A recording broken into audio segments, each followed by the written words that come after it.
One night, while working alone at a motel, I heard a man in the bathroom whispering, "Kill her. Kill her. Kill her." It was late 2016 when I landed a job at a well-known motel in my city. The pay wasn't great, but I needed something that fit my field, something to pad out my resume before I moved on to better things. So I took it, grateful for the opportunity. My friend Liam had pulled some strings to get me in, and for a few mornings I trained with the owner. At night, Liam walked me through the ropes. Our shift was 11 p.m. to 7 a.m., quiet, uneventful hours. Or so I thought. The job seemed simple enough. Check in guests, file some paperwork, keep things tidy. But then, right before I was supposed to officially start, my boss and his wife left on vacation. That meant my training was cut short, and just 5 days in, I was alone on the night shift. I won't lie. I was nervous. The office had big glass windows that gave you a perfect view of the parking lot, and gave the outside world a perfect view of you. No one-way glass, no cozy blinds. Just a clear shot into a too-bright room, and me sitting in it like a fish in a bowl. At around 12:30 a.m., a man walked through the front door. He seemed normal enough. Average height, late 30s maybe, nothing immediately threatening. He asked if there were any vacancies. My boss had told me that if a guest ever gave off weird vibes, it was okay to say we were full. But this guy didn't set off any alarms, at least not yet, so I smiled, told him we had rooms, and started pulling up the system to get him checked in. That's when he started twitching. At first it was subtle. Then he began clapping his hands in the air, swatting at something invisible, muttering nonsense like he was surrounded by a swarm of flies only he could see. I should have said something. Should have stopped right there. But I was new and eager to do things by the book, so I kept my head down and finished the registration. I handed him his key and he left without another word. Minutes later he was back, and this time, he slammed on the glass so hard I jumped out of my skin. When I looked up, I saw something different in his face. Rage. He threw the door open and barked, "Why won't you let me in my room? Why are you doing this to me?" I froze. Trying to stay calm, I told him his key might be damaged and that I could give him a new one. But his eyes. God, his eyes. They were wild. Bulging. Filled with something that made my skin crawl. I handed over the new key with a trembling hand and watched as he gave me a glare that felt more like a warning than thanks. The moment he walked away, my panic kicked in. I needed help. Liam would know what to do, but when I called, it went straight to voicemail. He was probably asleep. I tried again. Nothing. My breathing got shallow. Then I saw the man again, coming back down the stairs. Something in me snapped. I bolted for the back office, slammed the door shut, locked it, and reached for the pocket knife I'd stashed in my bag. I'd brought it just in case. Working nights? You never know. And then I heard it. From the other side of the wall, his voice floated through, soft and strange. "Hello? Why won't you let me in? Do you dislike me?" He sounded childlike. Like he genuinely didn't understand. But something in my gut screamed not to open that door. I lied and said I was on a call, that I'd be out in a minute. All the while, I was frantically redialing Liam, still no answer. I took a breath, steeled myself, and slowly stepped out. The hallway was empty. But I heard something, the bathroom door creaking. He was inside. I tiptoed closer, hard hammering, hoping I could get a peek without being noticed. That's when I heard the whispering. At first, I couldn't make out the words until I did. "Kill her, kill her, kill her!" Over and over again. Like a mantra. Like he was working up the courage. That was it. I grabbed my phone and called 911. The dispatcher told me to stay on the line and that officers were on their way. I shoved the phone into my pocket, just as the bathroom door opened. He stepped out, eyes scanning for me. There was no time to hide, no time to think. So I did the only thing I could. "Oh, hey," I said, somehow keeping my voice steady. "Your key was broken, but I've got it all fixed now." Want me to walk you back to your room? I don't know how he didn't hear the terror in my voice. He smiled, calm again, and nodded. I slipped the knife into my sleeve and led him down the hall, my whole body tense. He walked right behind me, quiet as a shadow. I kept wondering, if he made a move, would I be fast enough? I didn't want to find out. He smiled, opened the pizza box, and asked me to come inside and share it with him. Alone. At midnight. After I left the motel job, after that deranged man whispered about killing me in the bathroom, I swore I'd never work another night shift again. And I meant it. I took a safer gig at a parcel office, all daytime hours. Quiet. Predictable. But not long after, I slipped up. I needed cash, and a familiar trap opened back up. Last month, I picked up a few shifts as a delivery driver for a big-name pizza chain. I won't drop the name, I'm not here for promo. But let's just say, the place was non-stop chaos. We were always swamped, orders flying out, phones ringing off the hook. On a good day, I'd be in and out on my motorbike, barely stopping for breath. The rush usually died down about an hour before closing, but there was always something to do. One night, I wasn't even supposed to be working. I was home, halfway through a movie, when my boss called. They were short a driver and begged me to cover a last-minute delivery. I had nothing else going on, so I figured, sure, why not? I threw on my uniform, headed in, clocked on, and just as I was settling in, the phone rang. A man's voice on the other end, slurring slightly, ordered a large pizza. But the second he realized he was speaking to a woman, something changed. His voice dropped, smooth and oily, like he thought he was being charming. "Why don't you bring it over yourself?" he said, half laughing. "I bet you look better than the pizza." Gross, yeah, but unfortunately, not unheard of. I brushed it off, stayed professional, took down the address. Just some creep on the phone, I figured. Part of the job. The order got made, and I noticed the address was a little out of our normal range, farther than we usually deliver that late. It was pushing midnight, so I asked the boss if it was worth it. But he just waved me off, clearly too swamped to care. So I grabbed the box, punched the address into the GPS, and set off. It wasn't long before I realized I'd driven straight into the bad part of town. You know the type: rundown homes, broken porches, yards that hadn't seen a lawnmower in years. Everything looked forgotten, like time had just stopped and no one bothered to restart it. I felt my stomach tighten. There wasn't a soul outside, and that kind of silence at midnight? Never good. Still, I kept telling myself, just drop off the pizza and go home. No big deal. I pulled up to the address. It was a terraced house, one of many in a long row, the kind that all blur together. No cars out front, no signs of life, except for a single light glowing inside. That was something. At least someone was home. I stepped out, clutching the pizza, and knocked. The door opened almost immediately. A man stood there, mid-40s, maybe older. Sloppy tuxedo, unshaven face, breath heavy with alcohol. He introduced himself as Pablo, smiling way too wide as he grabbed the pizza from me like it was a lifeline. And then, without skipping a beat, he popped the box open, looked me dead in the eye, and said, "Can't eat this alone. Come inside. We'll share it."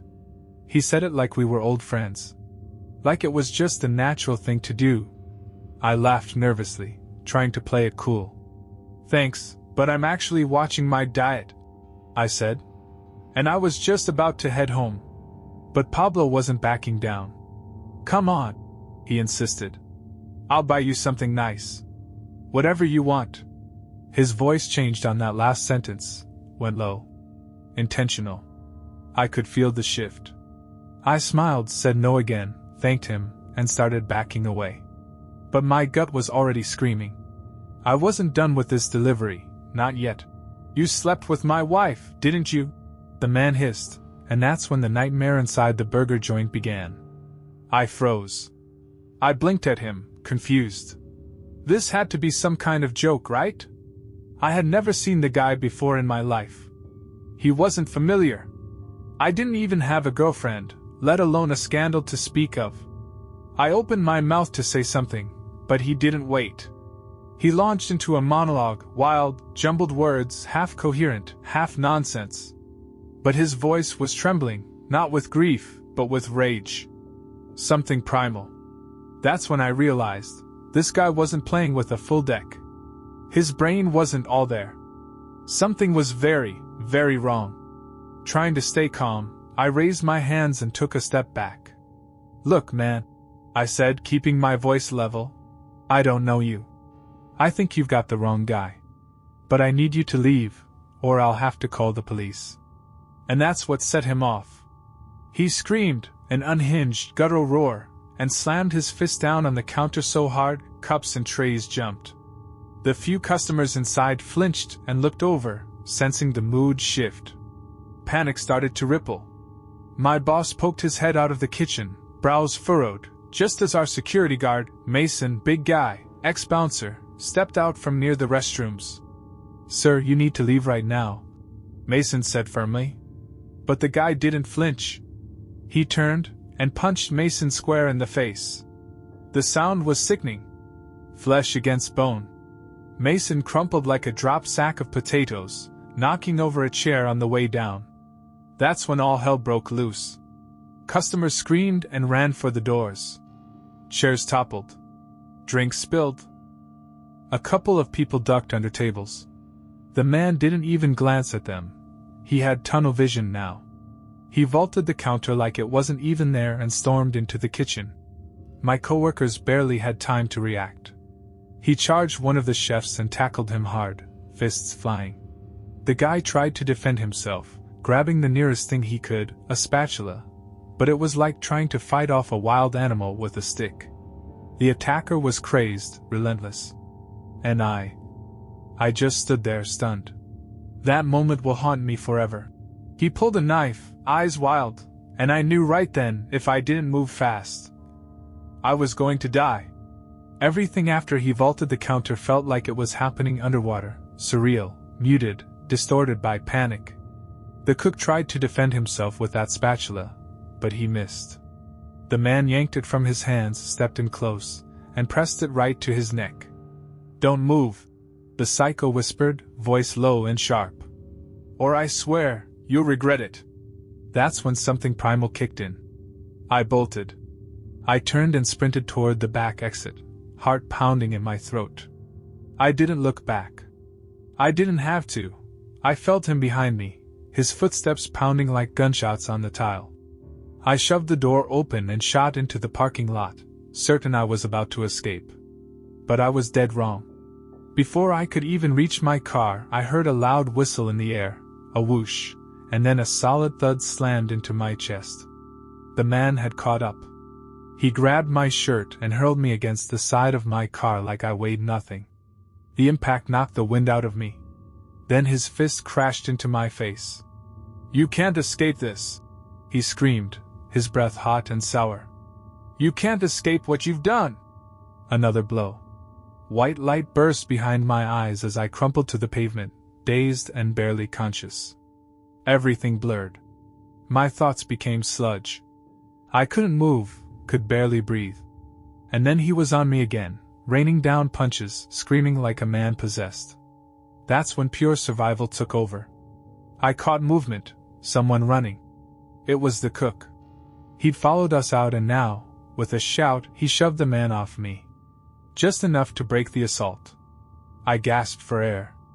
My face throbbed. My vision swam. But in that small gap, I tried to get my bearings, until I saw him again. Already back on his feet. Already pulling a knife from his pocket. You shouldn't have done that, he growled, advancing again, the blade catching the faint glow of a streetlight. His face had changed, hard, jagged, manic. I knew without a doubt, he was ready to kill. He lunged.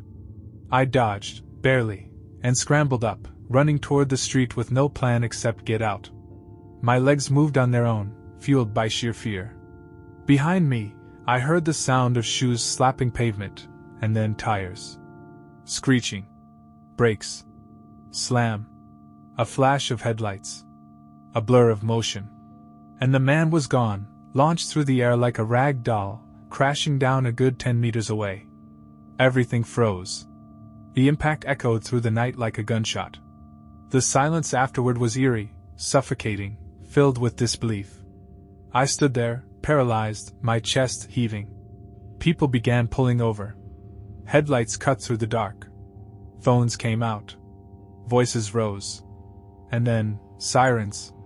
The red and blue glows spilled across the street as several police cruisers rolled up fast. Officers jumped out, weapons drawn, ordering him to stay down. But he didn't. He tried to get up. Even after being hit by a car. He was snarling, yelling, thrashing as officers restrained him, his screams echoing across the lot. "You shouldn't have done it!" he shouted at me, over and over. "You'll pay for this! You'll pay!" His eyes locked onto mine, wild, unblinking, infected with madness. I couldn't move. Couldn't look away. I'd come so close to dying. I felt how close it had been. Finally, an officer stepped in front of me, breaking my line of sight. "Are you hurt? Can you walk?" I nodded, though I wasn't sure either was true. I managed to mumble out the whole story, how the man stormed in, accused me of something I didn't do, snapped, and just lost it. The officers listened closely. Took notes. One of them gently ushered me toward the sidewalk. That's when the cook approached, bruised and bloodied, but standing tall. He looked at me, nodded and said, "You're safe now." His voice was steady, reassuring, like an anchor. I thanked him, meant it from the bottom of my heart. I don't know what would have happened if he hadn't stepped in. Paramedics arrived. Treated me, Mason, the cook. The restaurant was surrounded by flashing lights, curious onlookers, a sea of voices buzzing in the cold night air. Eventually, an officer pulled me aside and said I needed to come down to the station to give an official statement. The man, he told me, was being arrested and taken in for questioning. But even as they led him away, cuffed and bloodied, he kept shouting. And I couldn't stop shaking. She glared at me like she'd been waiting her whole life to ruin someone's day, and today, it was my turn. It was 5:45 a.m. The sky was still a muted steel gray.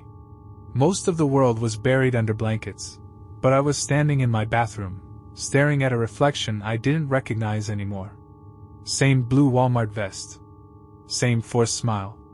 Same hollow eyes. A full year on the job. And if I'm being honest, I felt like I was becoming a ghost. One polite nod at a time. The weekends were the worst. Early prep, clean aisles, everything spotless for the tidal wave of shoppers. I was there before anyone else, vacuuming the checkout lanes, stocking gum racks, pretending I didn't resent every second of it. By 8 a.m., the doors were sliding open on repeat, and the place started to fill with that anxious, bargain-hunting energy. Eric showed up not long after, and made a beeline for the cereal aisle. We chatted a bit, mostly about the new hire everyone was talking about, but the moment didn't last. "Walker," my supervisor called across the floor, not even looking up from his tablet. "Difficult customer. Handle it." Just like that. Like tossing meat to a lion.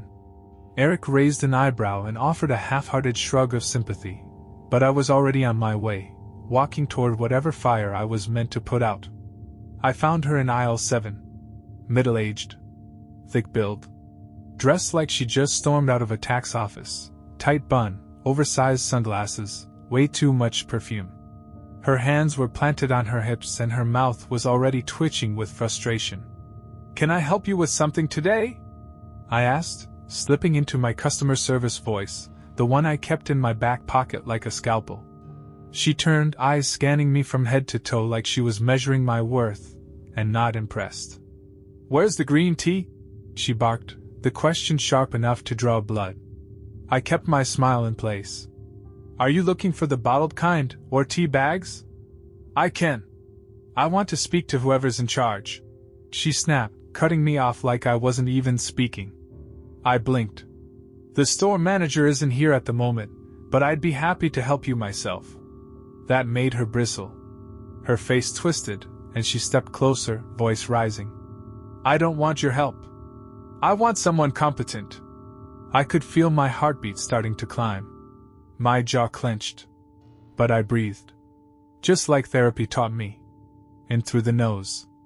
Out through the mouth. Be the bigger person.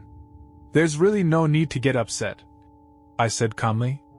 If you tell me exactly what you're looking for, I'll find it myself and bring it to you. I asked for someone in charge, she said again, louder. You're wasting my time. Her voice carried now, louder than before. Other shoppers were turning their heads, pretending not to listen. But I could feel them watching. I could feel the pressure building. I tried again, but her face twisted into something ugly, contorted with contempt. I'm talking to you, she said, jabbing a finger toward my chest. Don't give me that smug face. Do you think this is funny? Do you? She wasn't just angry. She was escalating. Something flickered in her eyes, something that made my gut twist. This wasn't just about tea anymore. I only lost control for 1 second. But it was enough to destroy everything. When did Walmart become a workplace for the incompetent? That was the boiling point. Her voice hit me like a slap, sharp, loud, humiliating. My blood surged. My body tensed. I turned on my heel. Every piece of training, every therapy session, every breathing exercise I'd memorized, gone. Just vapor in the air. What did you just say? I asked, my voice low and shaky. Oh, you heard me, scum, she sneered, stepping closer. Now go fetch your superior. That was it. That was the spark that lit the fuse. All the frustration I'd been choking down for months, the long hours, the forced smiles, the disrespect, the loneliness, came out in a single, reckless act. I snapped. My fist connected with her jaw before I even registered what I was doing. She crumpled to the floor like a sack of bricks. Everything froze. Time. Sound. Thought. For one fragile second, the whole world seemed to stop spinning. And then all hell broke loose. 2 huge men nearby, strangers, shoppers, I don't even know who, rushed me without hesitation. One of them roared, "You'll never hit a woman again!" before their fists began raining down. I hit the tile hard, the air knocked clean out of me. I curled up instinctively as blows landed on my ribs, my back, my face. I tasted blood. My ears rang. My vision blurred. The floor beneath me was cold and sticky. The world around me became chaos, shouting, scuffling, footsteps thundering. Someone was screaming. Maybe me. Maybe not. Security finally rushed in, but even they couldn't get control at first. It was too far gone. Shoppers were shouting, phones were filming, and somewhere in the noise I heard the green tea lady yelling again, her voice cracked and furious. I crawled, dragging myself across the floor like an animal, until I found a side corridor and ducked behind a shelf full of ketchup bottles. I crouched there, heart slamming in my chest, body trembling, trying to breathe but failing. What had I done? What the hell had I done? My face throbbed. My knuckles burned. The inside of my skull felt like it was splitting in two. That's when I heard a voice, Eric. Walker? My God, what happened? He peeked around the corner and saw me curled up like a fugitive. His face went pale. I just need some ice, I muttered, barely able to form the words. My voice sounded alien, distant. He disappeared to get help, but honestly, I wasn't even sure what help looked like anymore. Eventually, security calmed the crowd. People backed off. But I wasn't safe. Not even close. I kept asking myself, when will the cops show up? And when they do, will they care what really happened? Will they see me as a person, or just another headline? It didn't take long to find out. Sirens wailed. Lights flashed. When the officers entered the store, they didn't ask questions. Didn't take statements. They just walked right toward me. Come here. Now. Their voices were sharp. Commanding. Cold.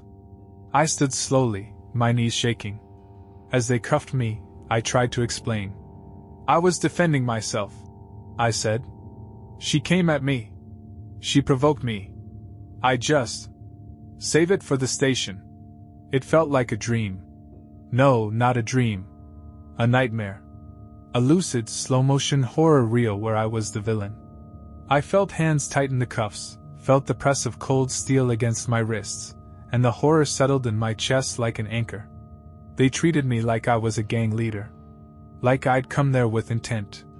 But I'd only come to stock shelves and answer stupid questions about green tea. I saw them arrest the men who attacked me, too. That gave me a flicker of hope. But even then, I knew the system was going to see this a certain way, and it wasn't going to be in my favor. Hours passed. I sat alone in a freezing cell, staring at the gray wall, body bruised and aching, brain trying to make sense of what had just happened. How a normal Saturday morning had turned into the collapse of my life. When they finally brought us into a room the next day, the other men were each handed $200 fines and released. Then it was my turn. I wasn't so lucky. The woman had filed a formal complaint. The footage showed me throwing the first punch. It didn't matter that she goaded me. It didn't matter what she said. The law only saw what it could prove. And what it saw was me, striking a customer. I was charged with third-degree assault. Sentenced to 1 year in prison and a $1,000 fine I couldn't possibly afford. And just like that, my whole life changed. Not because I was evil. Not because I wanted to hurt anyone. But because one single moment, one lapse in control, tipped the scale. And once it tipped, there was no going back. He hit me again and again.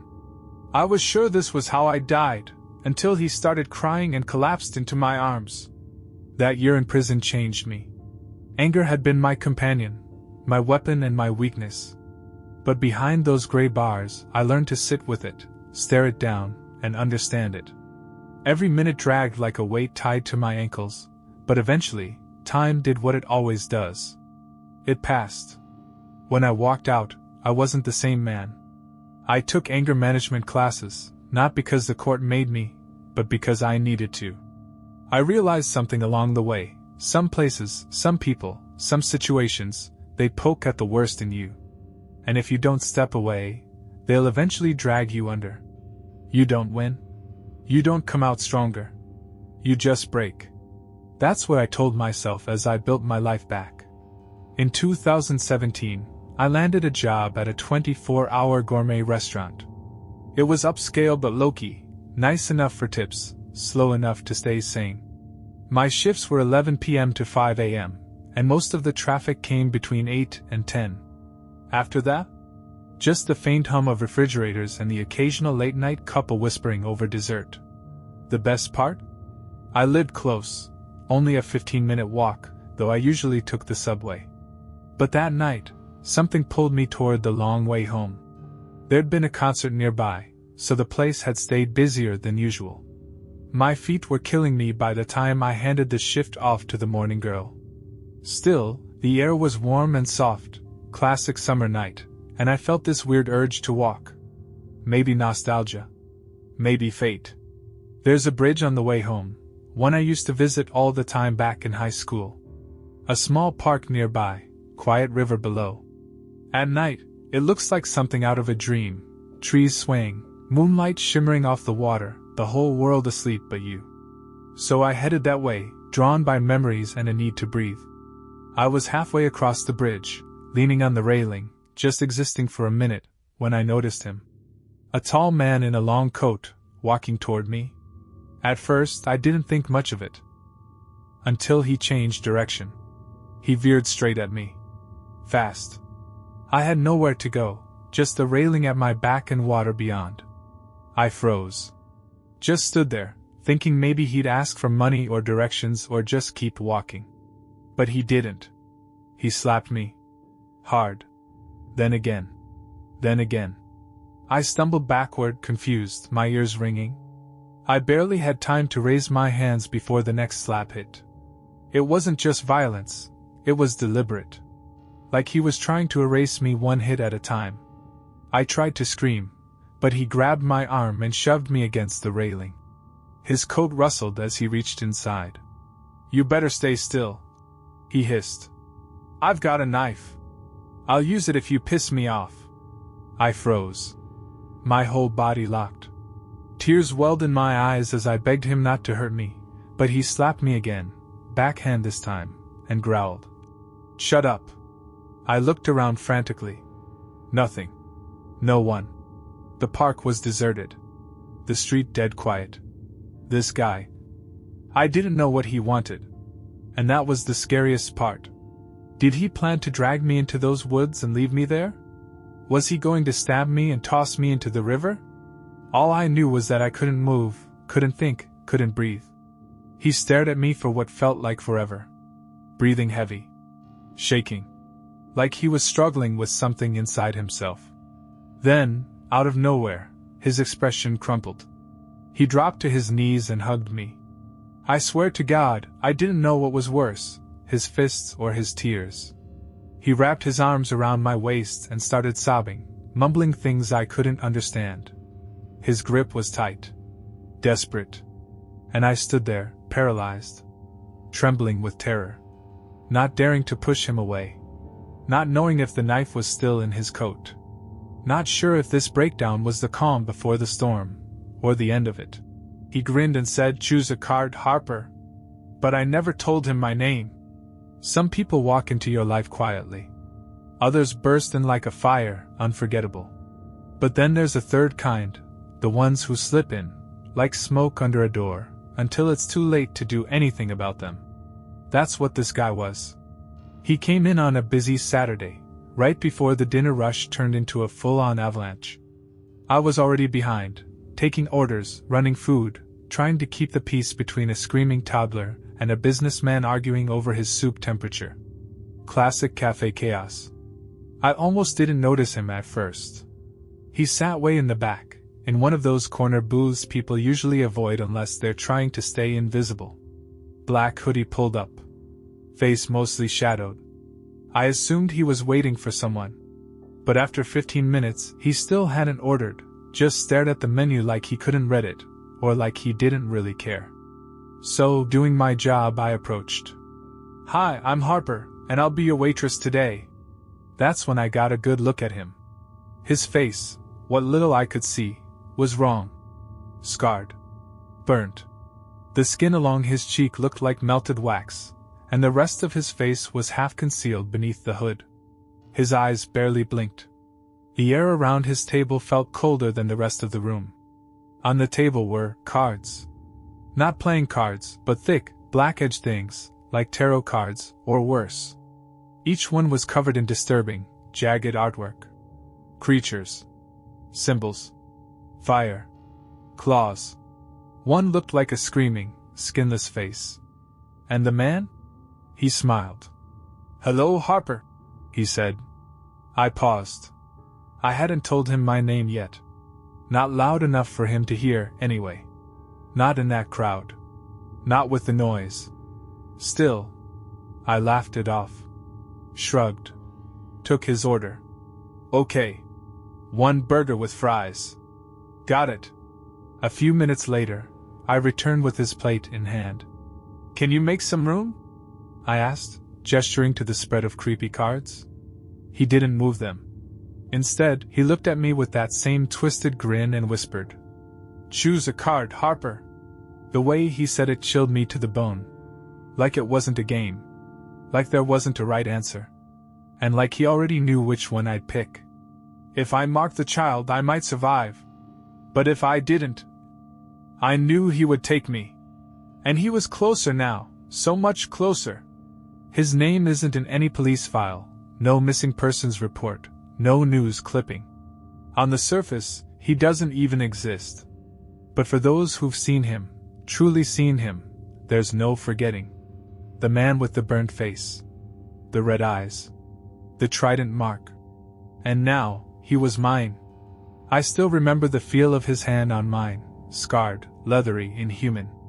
The way his fingers burned against my skin as he etched that symbol into my wrist, and the voice, that voice, as he whispered, "The devil chose you too, Harper." Since that night, he never left me. He stood across streets, just out of reach. Reflected in mirrors, in windows, in dreams. always just far enough to make me question if he was really there.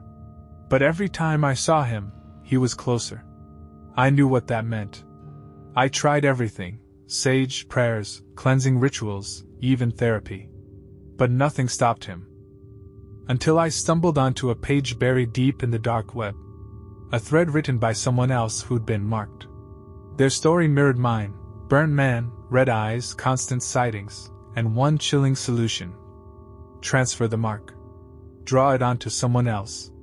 They said you only get one shot, one chance to push the curse onto someone new. If it works, you're free. If it doesn't, well, you wouldn't be around to try again. I remember sitting in my room that night, cold sweat clinging to my skin, the trident on my wrist pulsing like it had a heartbeat of its own. The man was in the corner, standing still as a statue, but closer than ever, just 5 or 6 feet from me. Too close. I could hear him breathing. That's when I knew I had to act.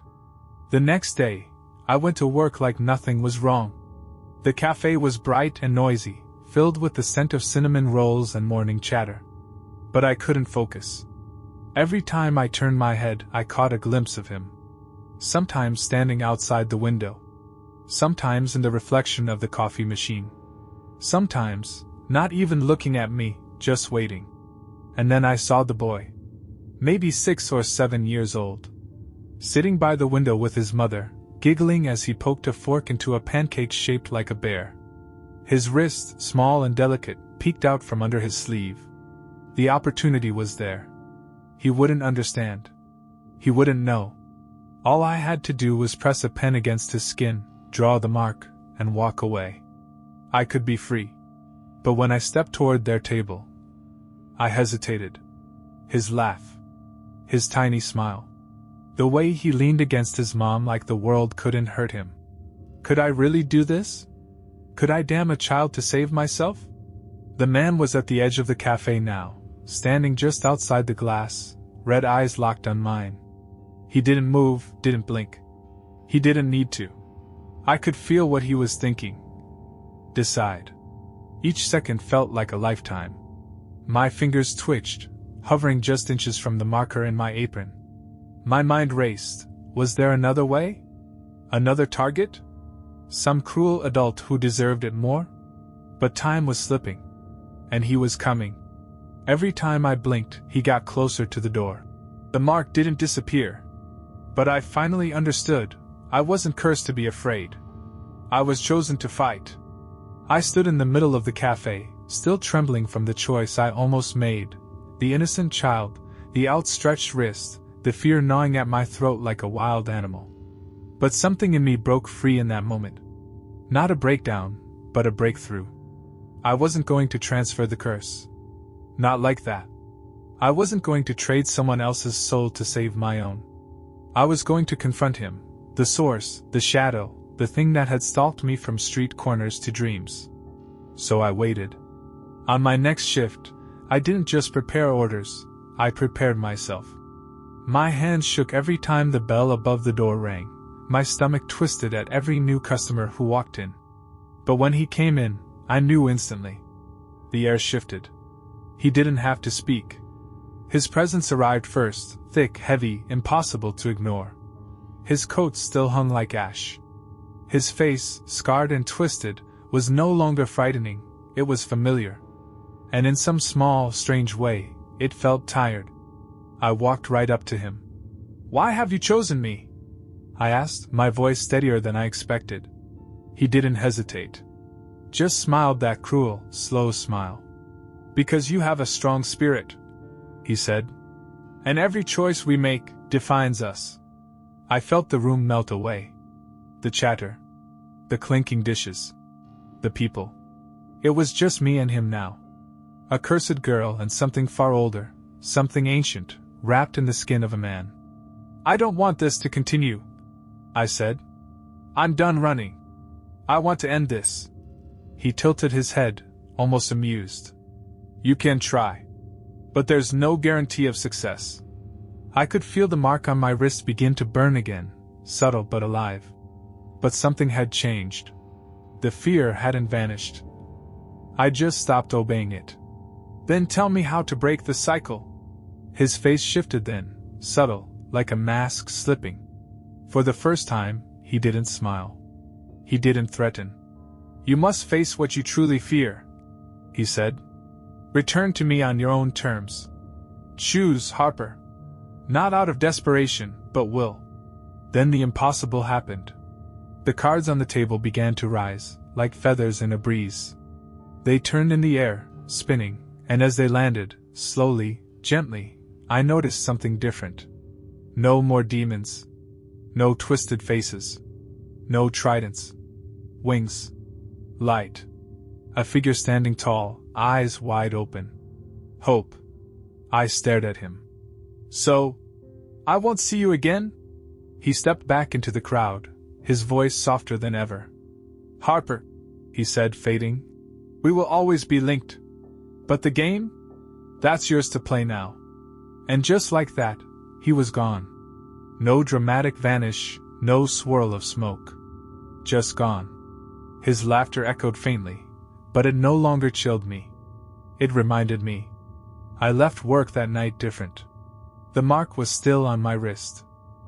But now, I didn't see it as a curse. I saw it as a reminder. That choice matters. That fear doesn't have to own you. That darkness can follow you, but it doesn't have to lead. I know I'll see him again. Maybe in a dream. Maybe at a crossroads. But when I do, I'll be ready.